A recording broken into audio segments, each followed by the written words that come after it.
Kevin Durso covers the Flyers for 97.3 ESPN.com. The Flyers will move on to take on the Carolina Hurricane. We'll certainly have every game for you right here on 97.3 ESPN. Kevin Durso is with us now. Durso, I don't know if you've been in that building for a lot of bad moments. You were in there when the series started, and it was raucous. What was it like last night when Cam York buried that in the overtime period? Complete and utter euphoria. Just a building that was waiting for something for, the whole 77 plus minutes of the game, but also years of waiting for a playoff moment like that. So it was all bottled up and ready to explode. And once the puck went in off a Cam York stick, that little ricochet off the post and in, that was all that it took. You covered Cam York last year. He obviously did not get along with Tortorella towards the end there, and maybe it's been the impetus of Tortorella's departure. Give us a little background on just his, high draft pick, been, I don't know, did we say disappointing so far? How would you kind of describe Cam York's tenure to that goal last night? Yeah, I think it's something that's been building his entire career. He's kind of always been in the shadow of other players in his draft year, right? Like, it's always been they didn't draft Cole Caulfield and took Cam York. As the years have progressed, it's been they opted not to take Matt Boldy, who went to Minnesota, and Cam York was the guy they took. Because they traded out of the spot before Boldy was taken, and then picked York at 14th overall. And he's not this prolific guy at the top of your defensive core. He's a second pairing guy, and for where he was picked, I think there was disappointment about that. And now he's had his moment. He's had his playoff moment and a career moment for him, and it really defines kind of this. It really kind of defines this all for one for all kind of mentality that they have, because York was the only defenseman who played in every game in the series that hadn't scored a goal yet, and he gets his now. And Jamie Drysdale said something after the game to the effect of that he was due for one. I mean, he had gone since January scoring a goal in the first place, but also in the series, you're the only defenseman who hasn't scored. You want to join the rest of your teammates, and he picks the perfect spot to do it, obviously. Give us the feeling in the building, though, as that third period is going on, and it's 0-0. And they're not getting much offense going. I mean, they could not get into the offensive zone. We're watching, and we're like, my God, they just can't even control the zone, let alone get a shot on net. So what's it like inside there? Yeah, there was tension throughout the whole game, but as it got to the third period, I don't feel like everybody was, I don't want to say not worried about it, but the first period, fairly even. Second period, thought they got outplayed for portions of it, but they came on with a surge at the end. They actually took the lead in shots 21-19 after the second period. So you're kind of sitting there looking at it going, this is still okay. They're getting chances toward the end of it. They drew a penalty at the end of the second period. It's like, okay, maybe that opportunity is there and you got to just win a period to get the series over with. And as that third period played out and Pittsburgh was clearly tilting the ice, and then same thing with overtime, you were just waiting. Forget about an opportunity. I mean, there were mistakes and there were opportunities for Pittsburgh to score, obviously, but you were waiting for also the bad bounce that went against you like the previous two games. You were just waiting for something that was not your luck to force this series back to Pittsburgh for Game 7. And credit to the defensemen, credit to Dan Vladar, obviously. That group of players held things down and made sure that, it was a bend but don't break mentality, and it got it done in this particular instance. So that building certainly was feeling and hanging on every moment of those last 20 minutes in regulation and then the entire overtime, for sure. Kevin Durso was there last night for 97.3 ESPN.com. 42 saves for Vladar, had no shutouts in the regular season. He now has 2. He's the 5th goaltender in Flyers history with a series-clinching shutout. Pelle Lindbergh, Bernie Perrant, Brian Boucher, Ron Hextall are the others. Michael Neuwirth had 44 saves in Game 5 of the 2016 game against the Capitals. That's the most saves ever in a shutout for the Flyers. Vladar's 42nd are now the second most. We talked about him yesterday almost needing to be the first star, and he was. Absolutely. And for me, that, and I didn't really bring him up when we talked about who that star was going to be, because I was trying to think of the player who needed to kind of meet the moment from the offensive side of things. But you don't apologize for good goaltending, and he's been the catalyst all season long. So it's funny because yesterday started, or somewhere around the early afternoon, with the Vezina nominees coming out, and he wasn't one of them. He was not in the top 3 of voting, obviously, when that's all said and done. And then delivers that performance, which is obviously the best that he's ever had in his career. This is the first time he's been a starter in the playoffs. And man, does he just rise to the occasion there for all the concern, too, because after game 3, is he banged up too much? After game 4, he makes the mistake behind the net. He says, everything's good. If I would have just made 2 better plays on, stopping the Crosby power play goal and the mistake behind the net, we would have won the series then. He looks at game 5 and brushes aside the fact that a bad bounce went against him and they lost that game too. He was rock solid the whole way through, just providing that stability. I think back to like years ago when they put out the documentary on the Broad Street Bullies, the concept that everybody in front of the goaltender knew that day, with Bernie Perrontin, that we're not losing. He's not going to give anything up, so we're going to win because he's perfect. I get the sense that started to filter in probably during the course of that second period and third period. He just was clearly unfazed by everything and was going to stop everything that came his way. My question is, though, how? How? This is a backup guy, Calgary. I mean, when they made that signing, it wasn't like we've got our guy. I mean, this was essentially because Harrison wasn't ready. Well, it goes in stages, right? Like, it wasn't just when he was signed that he's been a career backup. That was the role he was intended to have until you got to training camp and realized he was out playing Harrison at that time. The intention initially was that Harrison was going to be the guy, and now I don't think you can envision anybody else being your goaltender at this given moment, because he's been the difference maker in the regular season and now in the playoffs. He seems like a guy who, for all the years he's been in the league, was just looking for a chance and somebody who is going to believe in him as a starter. He's really big on the belief thing too. Like, and they're all wearing t-shirts that say "believe" on it. It's got the Bernie Perront mask on it that they use to give out to the player of the game throughout the course of the season, after the games in the locker room.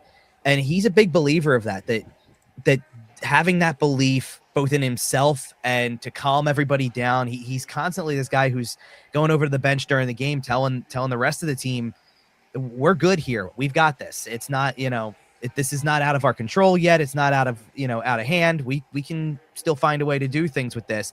And it doesn't, when he's putting up the numbers and the performances that he is, it's easy to buy into that. Kevin Durso with the Flyers, of course, win last night. They will advance to round number 2, the last playoff overtime game-winning goal in that building 14 years ago. It was Danny Briere in a 4-3 win over the Devils, April 29th, 2012. To the day, Kevin Durso. Crazy that it's been that long in there. But this is a very interesting series coming up. By the way, do we have any intuition on when this series might be kicking off?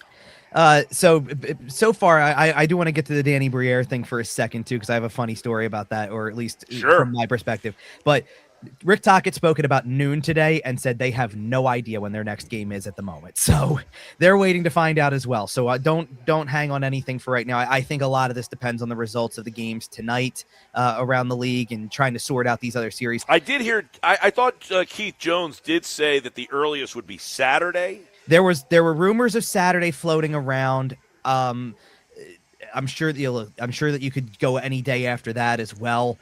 So Sunday would be on the table. It won't be later than Monday. I'll tell you that much, because Monday would be the latest. So Saturday, Sunday, Monday. It's one of those 3. Right, because by Monday, there's no games in the first round left to be played, so they can start this series right away, knowing that they have the matchup locked in. So at the very and based on the way things are going, like if you try to slip one of these in on Saturday to get the series going, great. Then you can still kind of book Monday for game 2 at that point. So I would bank on them playing on Monday, and then just whether or not that's the first game or the second game. All right, so Briere, he scores 14 years to the day. He's the last overtime winner. Yeah. So in between the third period and overtime, I'm back in kind of the general gathering area of the press box, and Danny Briere came out of the management box. and just had a look on his face that was like, man, I wish I was out there instead of up here. Like, and that was when it hit me that's the last guy who scored in overtime in that building for the Flyers. That he's the last one who delivered a game-winning goal in overtime in the playoffs in that building, and he had very much the look of a player at that moment. Like, I wish I was doing this instead of sitting up here having to watch it. I'm sure it's more agonizing from his seat today than it would have been to have the control of being on the ice. Good perspective. Give us the perspective of the 4 games. They all went to overtime. We know the Flyers won one of them in a shootout. It was on the clinching game. It's ironic. Carolina sits their guys. You win that game, and now you face off. It could be poetic justice potentially here. Or is it just, no, Carolina, now they all went to overtime, but Carolina has been flat out better than you all year. Well, they have, and there's no taking away from that. This is instead of going up against a team like, I remember you pitched this question to me. I think it was actually done as more of a fan mailbag type question about if they got into the playoffs and played in the first round, would they have a shot to win a series? And at the time, it felt like the only viable path in the playoffs was playing Carolina first round or a team like Tampa. And I said, probably not going to win a series like that. But when you got into the first round and had Pittsburgh in front of you, you had another team that was way closer to your level, and you really legitimately had a shot, as they proved in this series. You kind of take some of that and throw it out the window now, because you're going to be one of 8 teams left playing when all this sorts itself out and the next round really gets going. So everybody's kind of got a shot. Carolina is more of a legitimate cup contender than the Flyers are, and probably will be for the next several years. But you never doubt anything. And I'll tell you what, the main X factor here is going to be the goaltending. If Dan Vladar is the goalie that you saw in Game 6, you always have a shot to win with goaltending like that. And I would consider, again, as much as Carolina has a great overall team, I would give the Flyers the edge in the series in the goaltender for the overall body of work for the season, because as great of a series as Freddie Anderson had for Carolina when they swept Ottawa, and his numbers are outstanding, his regular season numbers were not very good and kind of more along the league average, and Vladar was in that next tier of above average goaltending for the regular season. So that would be probably my one key differentiator there, is you do have a goaltender who has been consistent, and if you can find a way to break through against their goaltender, not easy, and not easy to do with the way that they play. They're very a puck possessive team, and they're very tight and stingy defensively. But if you can find a way to break through, you always have a shot when you get the goaltending you did in Game 6. And that's what I was going to say. You just beat Pittsburgh, an older team that hadn't been to the playoffs in a couple of years, and here they are. You advance. Carolina has been a team that generally gets out of the first round every single year. How different is their style as opposed to Pittsburgh, and the Flyers, how they match up with Carolina as opposed to Pittsburgh? Yeah, I mean, the thing you can lean on is taking those games in the regular season to overtime is a great stepping stone for this. It's a great way to kind of reflect on that you could hang with the team. Now, granted, playoff intensity is elevated, so it's going to be even more than what it typically is in the regular season. They're a very aggressive team. Their penalty killing is aggressive. Their neutral zone play is aggressive. They want the puck at all times, and they tend to have their way with it most of the time. So when you were watching the third period and overtime, and it feels like Pittsburgh's got the puck for 90% of that, that's the way Carolina likes to play. So Rick Tocchet talked a little bit today about the bend but don't break kind of mentality. They're okay with giving Dan Vladar shots from the outside and letting him see them all the way, but they don't want those cross ice, weak side goals that open up opportunities for guys to be able to be wide open for a goal. You didn't see that a whole lot against Pittsburgh. They did maintain the structure as best they could, even though the possession numbers felt like they were lacking for the Flyers in that, especially down the stretch of that series. But certainly that's Carolina's bread and butter, that they focus on possessing as much as possible. They're a shot volume heavy team, so they will take a lot of shots on goal. And, you just need to maintain your structure and get the goaltending. That would be the first steps of this if you want to have a chance to compete in this series. All right, Kevin Durso, Flyers, Carolina. The Sports Bash now. We might be going. Is Kevin Durso in or out? We gotta figure this out here. This is a big one. Yeah, we'll definitely talk about it, Mike. I got you for sure. We've already been scouting. We got a couple of Philadelphia bars down there that will host us. if we want to go. So we'll probably be looking more if it gets back for Game 5. It might be. It seems too quick to turn this around right now. But after maybe a 2-2 series or a 3-1 Flyers lead, maybe, we'll see. We'll talk more about this Flyers and Carolina series. Kevin Durso, at Kevin_Durso. Check out all his coverage at 97.3 ESPN.com. The Flyers are moving on to the second round, and we'll have it for you all right here on 97.3 ESPN. Durso, great job, man. You Thanks, were all guys. over the TV last night, by the way. Yeah, I know. Especially apparently when Travis Sanheim was on, which I not gonna lie, I wanted to get kind of right up front with him. He was outstanding in the series too, so I wanted to kind of get right up front with him, get a question in for him too. So appreciate you guys as always. All right, man. Appreciate you and your coverage. Kevin Durso, everybody, our Flyers insider. We're live at Ventnor Social.